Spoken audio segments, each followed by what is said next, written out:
And joining us this morning is retired Lieutenant Colonel Jim Craig. He is a former military planner at the Pentagon, and he is now a professor of veteran studies at the University of Missouri St. Louis. We want to thank you so much, Jim, for being here this morning. And Jim, as someone who worked inside the Pentagon, you probably hear things differently in a press conference like that. What did you hear? So I'll tell you, first thing I say, the war continues. There was some question to whether President Trump was going to pull out entirely, and he didn't, right? He expressed some reservations, but he said, look, I'm going to break in some ways with President Obama, and I'm going to change the strategy a little bit, but a lot of this looks the same.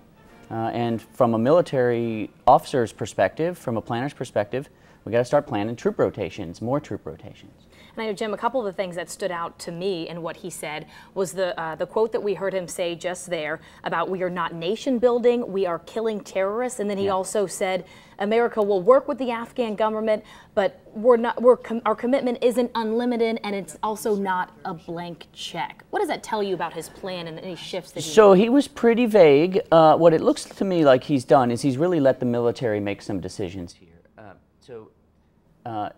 It's our understanding that he had already allowed Secretary Mattis to make some decisions about troop levels and troop planning, and Secretary Mattis actually said, look, I'm not going to send any more troops until you tell me the strategy you want me to achieve. He said some of that now. He said, I want you to focus a little more on counterterrorism, I want you to focus more on taking it to the Taliban, and let's create some leverage so that we can bring the Taliban to the negotiating table through combat operations, not through governance, not through law, not through developing civic infrastructure.